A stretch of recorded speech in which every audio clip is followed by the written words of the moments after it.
Ulrika Hecht from Access. Access was a small spin-off from the Foundry Institute in Aachen, built in 1986, as far as I remember, built on Access was, in principle, access to space to make research under microgravity conditions. Well, it turned out that's a bad business idea. But it turned out to be a big company, meanwhile, a research center with more than 80 people. Nice developments in the past. Ulrika, I think you are more there for I'm more a than quite 20. senior scientist. You're a senior yeah, scientist, quite yeah. Okay. I know you for quite a long time. The floor is yours. Thank you so much. I bring you back to microstructures and solidification. In fact, I'm picking up the additive manufacturing, and I'll try to convince you that we should call it maybe fast directional solidification, because there are many links between the directional solidification and the additive manufacturing microstructures that we can get. Irrespective of whether it's powder-based, wire-based, I should go to the mic. Yeah.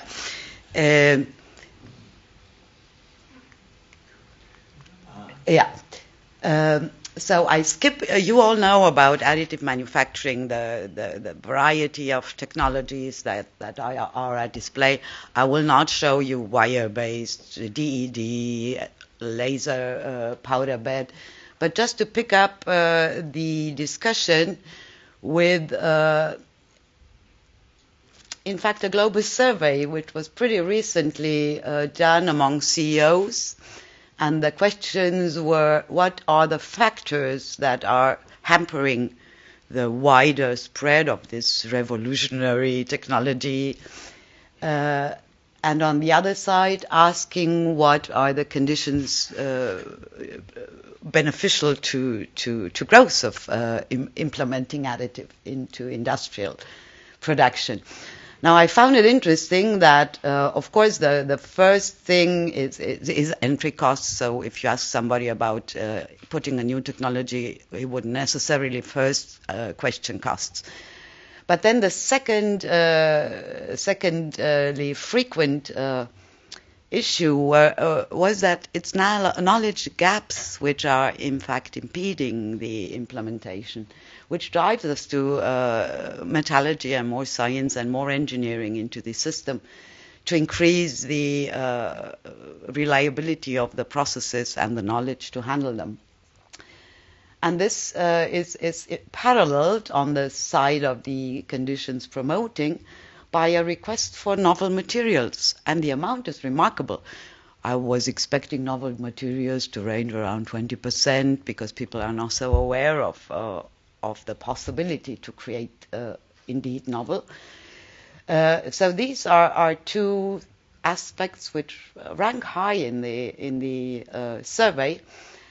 So what I'm going to do a bit today is to show you how additive can indeed approach the question of what really is novel in an additive material.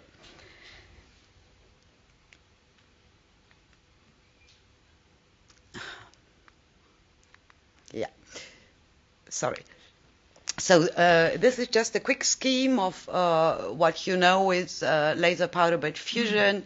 There is something like a magic crucible. It's tiny. It's the melt pool. It's a traveling melt pool that travels over your powder bed in patterns which are pretty free to you to design. And in the end, layer by layer, scan vector by scan vector, this small little tiny liquid bead travels through your volume and creates your part. Just to tell you, to give you a feeling, in 1 millimeter cube of such a material, there's about 0.04 meter of laser tracks. So this is the typical laser powder bed fusion. And it offers unique opportunities for the design of novel alloys. And I made slash putting materials, because an alloy is just a chemistry. It can be liquid, it can be whatever, but a material is an alloy plus a microstructure, which has the history of the process involved. So in fact, whenever you speak about alloy development, you mean material development, in fact, because you create an alloy to get a certain microstructure. Now, LPBF, and that is my talk today, I will show you it offers unique pathways for microstructure design, and they are truly unique. I didn't expect them to be so surprising. It offers quite interesting pathways to texture control, since it's almost like knitting. It depends a bit on how you put these together to manipulate textures grossly. So you have nearly free space there, reaching up to single crystals recently. So what you can get, if you know how to manipulate the texture between across neighboring tracks and layers, you can really get to single crystalline materials with a big mosaicity today, but it's feasible to think along that way.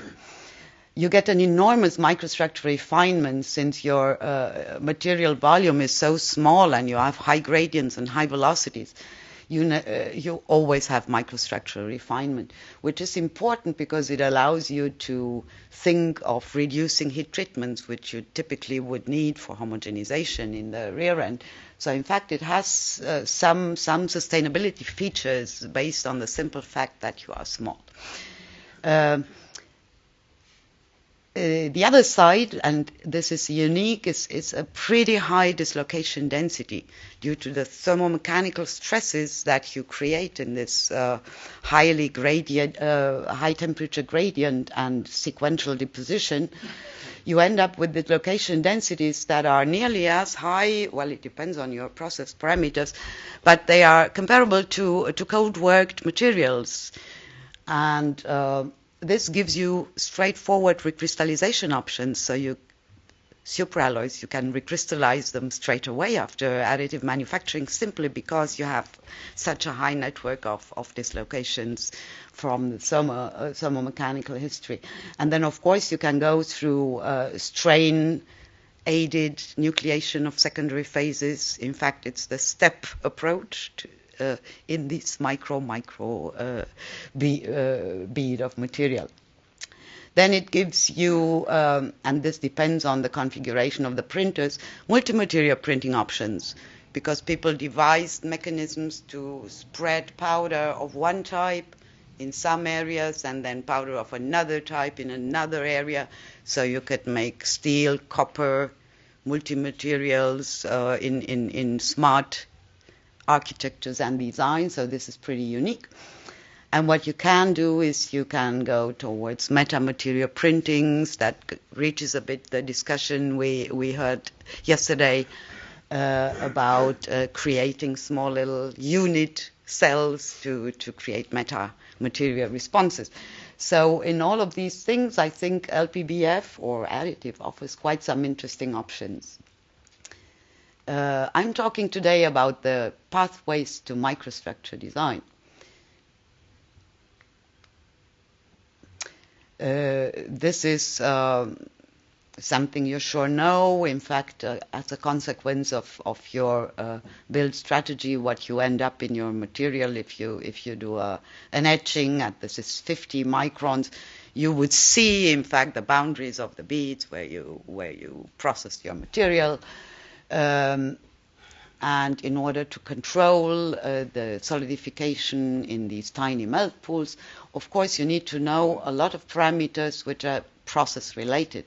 But then you have to translate them through your local liquid-solid interfacial volume into parameters that are the classical solidification parameters, temperature gradient, solidification velocity, which is not the laser velocity, but it's the solidification or growth velocity of the microstructure in the pool, cooling rate, eventually fluid flow patterns, since you have a free surface, and many other more. But to cut a long story short, this is simulation. This is not the point I'm going to enter, but I'm just going to tell you it's good to call all of this fast directional solidification because gradients are high and cooling rates are high, so the appropriate word is fast directional solidification. If we look in more detail into one of these melt pools, and what you see here is simple austenitic steel, basically an FCC solidification in the melt pool. Here is the trace of a melt pool, and what you see is you get columnar grains. That's why I call it directional, because they grow in the direction of the imposed gradients. The grains, and then it's interesting to see that they are, of course, having a substructure, which is I will come to that point next. Is it dendritic? Is it cellular? So that is the next scale of the microstructure. Just to tell you the numbers we're speaking about, it's temperature gradients in the scale of 10 to the 6, 10 to the 7 Kelvin per meter, and growth velocities, basically isotherm velocities, in the order of 0.01, 0.02 meter per second, which is just below the absolute stability of a system. So the pattern that you would likely expect to form in this range is, oh Jesus Christ, is a cellular pattern, which is next near the absolute stability limit in the high velocity range. And this is an amazing cellular pattern, because we all know directional solidification patterns with 200 micrometer primary spacing, at least 200 to 500. Now, these are the cellular patterns inside such a tiny melt pool. If you look on top of the growing cells, which are columnar, you get down to spacing values of 0.03 micrometer, which is an enormous refinement. That's what I was mentioning before with the refinement. Now, this is well known in the additive manufacturing community and the solidification people in additive manufacturing. Of course, they go back to the knowledge that we have from pattern formation beforehand. And this is a snapshot from a paper from Supriyo Ghosh, phase field simulation of an FCC nickel-based binary alloy, which mimics, in fact, a superalloy. This is a typical view of this microcellular pattern. And what I want to raise here is especially this. So people, if you speak to people from 3D printing, they would say, oh, but my solidification continues I never reach my solidus because I go to metastable phase formation at the end of my mush. This is not really the case, because you have to consider what happens at high velocity and high gradients. In fact, it is exactly this. You don't go towards an extreme schile, but you go to a truncated schile. So your dendrite tips are very, very much suppressed. The cell tip under cooling is huge. And you can see that it depends on the solidification velocity, of course. So if you increase the velocity, your dendrite tips get more and more undercooled to a point where they start to solidify almost instantly, with an almost instant increase of the fraction solid. So let me tell you this, in additive manufacturing, the microcellular array is very densely packed. So the fraction solid increases immediately below the tips. They touch one another very, very, very, very early. So in fact, it's not about schile or lever rule. It's about the undercooling of the cellular tips and the truncated schile, which gives you an extremely dense packed mush. Now, the question is, why would you bother? Because this morphological array of cells, it's just a segregation pattern. You will lose it upon heat treatment. You homogenize the segregation and you will not see it. What you will see is the grain boundaries to the next array. And this is really the case. So you should not put too much effort into tuning this, because you will lose it once you homogenize and do the heat treatment.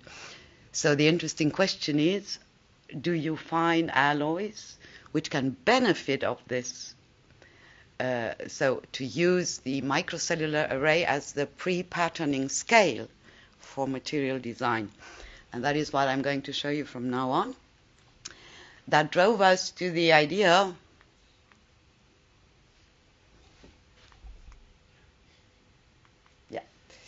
to think of hypoeutectic alloys.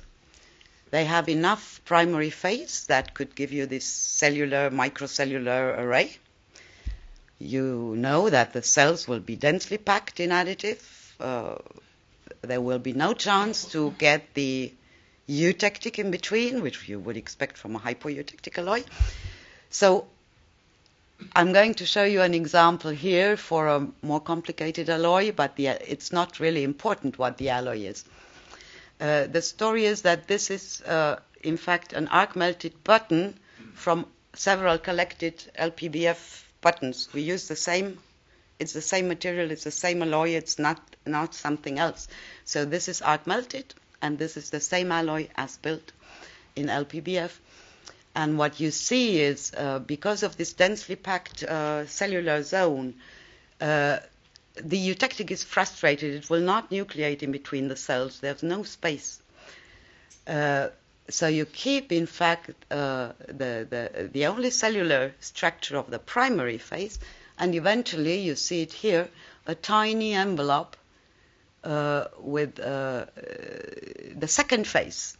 It turns out to be the tiny envelope of the second phase, which envelops it in the cells. And this is an interesting thing.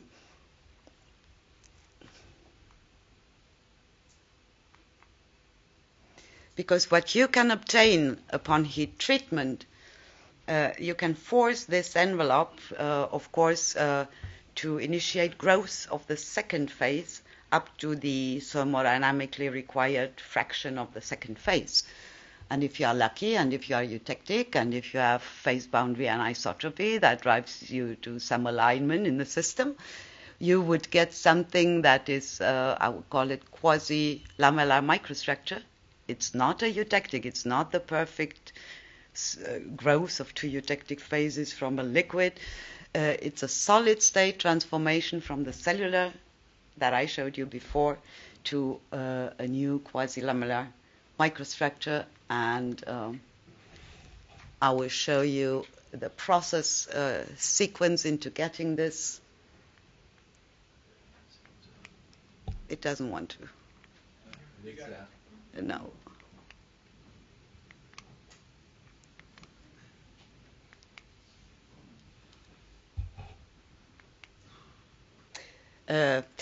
Before I go further, maybe just to show you the system behind is this thermodynamic computation. So our primary phase is the green one, the FCC, right? This is equilibrium. FCC, the second phase, which formed the tiny envelope, is the blue one, it's the B2BCC, which should appear up to 28%, later on up to 30%, and so on, fraction-wise. Of course, in the envelope, it's not there yet, so it is a metastable as-built microstructure. And if we heat treat that,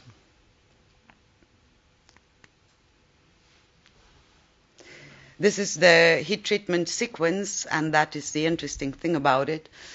That is where we started with the cellular array and the thin envelope of the second phase.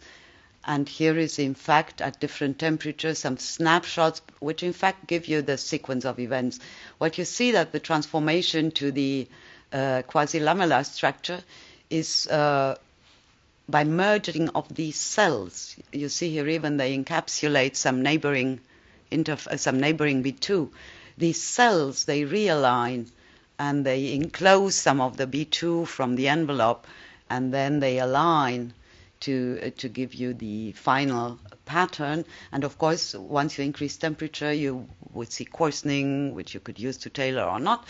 But in fact, this is the microstructure transformation pathway. You start from a cellular array, which is driven by the anisotropy of the solid-liquid interfacial energy, to a quasi-lamellar structure, which is governed by the solid-solid phase boundary anisotropy. And in fact, the way is through merging of neighboring cells in this pattern. And this is quite a remarkable and quite a new pathway to microstructures. And you refine a lot compared to the ASCAs. This is 1 micron, so you can imagine you get a pretty homogeneous pattern, which is just given by the primary spacing of your FCC cells. The properties are I don't tell a long story. The properties are remarkable. If you compare it to the ASCAS material, the LPBF and heat treated will be quite remarkably better. And in fact, it is similar to hot rolled materials, if you so want. So this is not important for now, but it's important, of course, for the alloy at case. I will show you a second example, which tells you what the capability of laser powder bed fusion or fast directional solidification is if you stay with the hypoeutectic alloy, right? So again, a comparison between the ASCAST and the as-built LPBF microstructure in an alloy with a terminal eutectic again, because it's a hypoeutectic alloy. But this time the phase fraction of the eutectic is much less. You see here it's just a tiny envelope or network decorating your secondary dendrite arm spacings, and that is what is very common to solidification of hypoeutectic alloys. Now, if you process this alloy in LPBF, you will recognize your microcellular array structure, and you will see the tiny envelope around the cells. Please compare again the scales. So this is an ultra refinement due to the cellular growth in these fast and directional solidification conditions. And this is the consequence of it. And this is the interesting thing. In fact, if you do an annealing of the ASCAST material that we saw before, and we look now at a higher mug, if you do an annealing of the ASCAST, you see now at a higher mug, you recognize the secondary dendrite arm network of the eutectic in the terminal eutectic. You see also that this specific alloy gives you some solid state precipitates in the primary dendrites and so on. This is the LPBF at the very same annealing conditions. So what you can get, instead of getting a network of eutectic phases around your secondary dendrite arm spacings, you get a pretty uniform dispersion of your phases. And if we look carefully at the size of this dispersion and the size of the particles, you can look, of course, into phase fractions, size, radius, size of the individual precipitates in terms of elliptic small axis, elliptic long axis, and then nearest neighbors from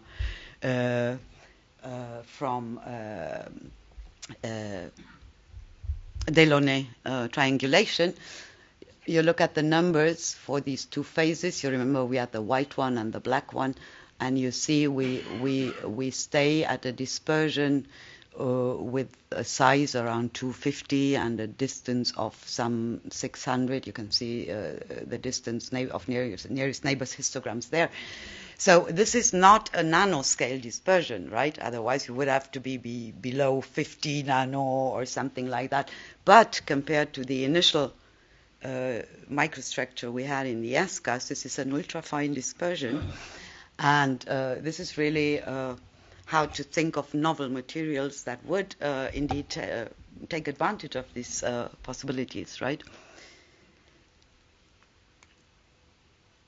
Yeah, so summarizing quickly, what are the new options of LPBF?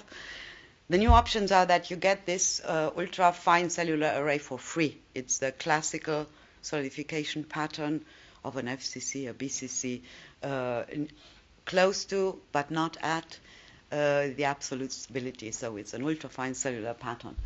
the way to take advantage of it is to select alloys that would keep that scale, right, to produce secondary phases and so on. So in fact, to speak about LPBF dispersion, if you so want, which is a novel scale. It's not the well-known scale from solid-state precipitation. It's the scale imposed by the cellular array from the ultrafast solidification. So it is applicable to many eutectic systems, of course, with carbides, without carbides, with different matrix, and so on. You can further think of combining it with precipitation such that you get two-scale or dual-scale dispersions behind the material that you would like to produce. But I think this is indeed a very interesting opportunity, and that is how to best use a new process to take advantage of its unique and novel scales. There is still a lot to do, of course. You can ask what is truly the smallest cellular spacing you could get, what to do to decrease it further, right? So what is the limit on the solidification side? But it's worth going. There are lots of eutectic systems, and maybe I should give credit also to the huge work done by several groups, in fact, but one of the major groups is the US group from Oak Ridge, working on the aluminum-based eutectics, which is aluminum nickel, aluminum cerium, well, a bit lanthanum, but these two are interesting. You see the eutectic reaction here, and you also see from the binary phase diagram that the aluminum in this case has no large solid state solubility, so you cannot go through the classical solid state precipitation. But what you can do is use LPBF to get an ultrafine dispersion of your phases and then come up with novel properties. And I should give credit, in fact, I will show you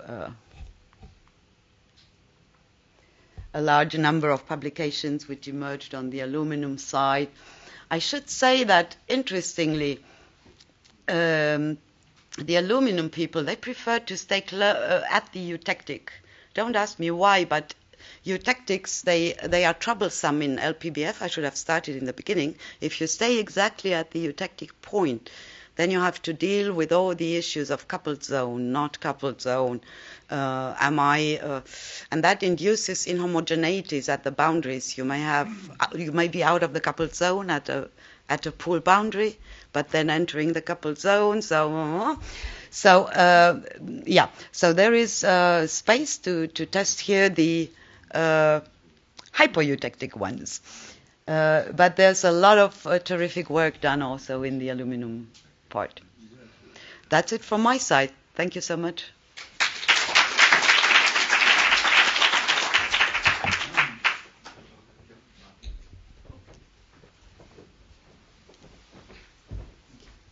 That was a very interesting talk.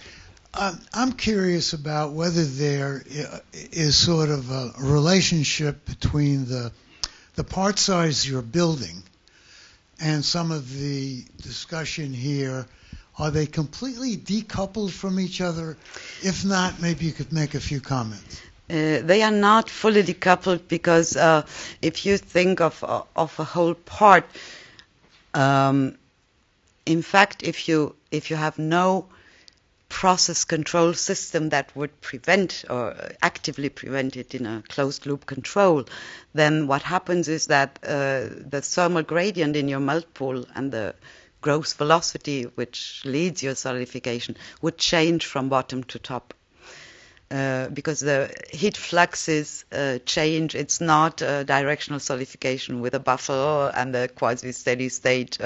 So at the big scale of a component, you hardly have a full steady state. Yeah. Yeah, the problem you mentioned here is the major problem of surface treatment by lasers, because you have always, even with a small size, you have to change from bottom to top. Yeah. So you get a whole different structures. If you go to eutectics, and we have shown that 25 years ago, you can go to 17 nanometers. So you can go to products which are more or less close to the maximum strength of such alloys. I agree with you. Yeah, this is possible. That was my my very first approach to LPBF to target the eutectic, right?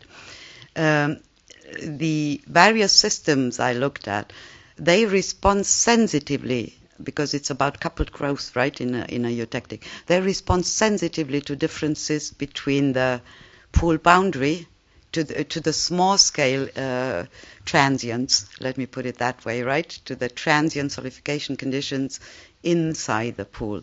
So you will see boundaries with primary phase dendrites, so you get more inhomogeneity. But this depends very much on the composition also. It depends very much on the composition. So my experience is if you're close to the eutectic, you create more inhomogeneity. Sure. But this depends on your system, likely. And on the coupled zone. Which is a huge coupled zone, and so you have to go to hyper-eutectic. Yeah. Any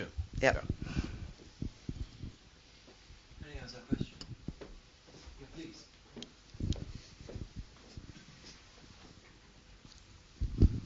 Thank you, very interesting work. I'm just wondering, you showed some examples from multi-component systems.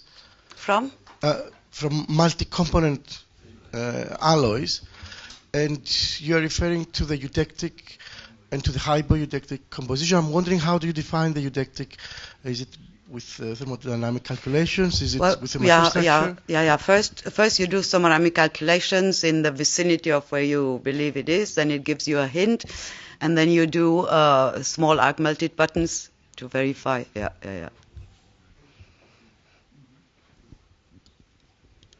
other question? Then I thank you, the speaker. Thank you.